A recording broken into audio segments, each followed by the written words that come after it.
ہماری زندگی میں کون کون سے ایسے اعمال ہم نے شامل کر لیے ہیں جن کا اسلام سے کوئی تعلق نہیں؟ 100% یہودیوں کے، عیسائیوں کے، ہندوؤں کے، سکھوں کے اعمال ہیں جو ہماری زندگی کا حصہ بن چکے۔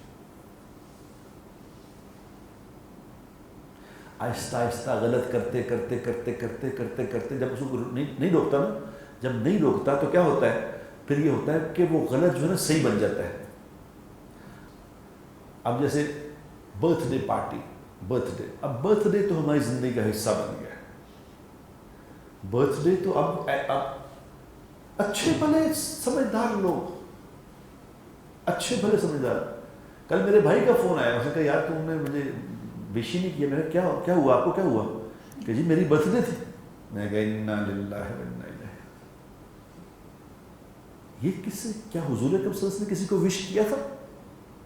کیوں لائے ہو اس کو زندگی میں؟ کس کے کہنے پہ لائے ہو اس کو؟ ہمیں اللہ نے اسلام سے عزت عطا فرمائی، اور یاد رکھو قیامت تک جو مسلمان اسلام کے علاوہ کسی اور چیز میں عزت تلاش کرے گا، اللہ اسے دنیا میں ذلیل و رسوا کر دیں گے۔ یاد رکھو،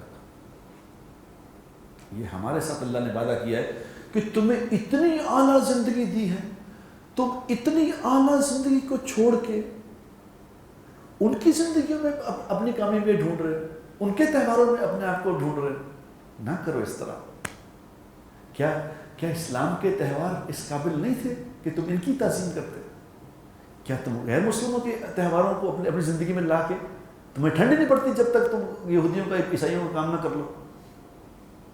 اس لیے حضور اکرم صلی اللہ علیہ وسلم نے اس بات پہ اتنا غصہ کیا ہے۔ آپ کیا غصہ کیا؟ حالانکہ حضور اکرم صلی اللہ علیہ وسلم غصہ نہیں فرماتے تھے۔ آپ صلی اللہ علیہ وسلم عام زندگی میں بہت کم، دین کے علاوہ کبھی غصہ نہیں آیا آپ صلی اللہ علیہ وسلم کو۔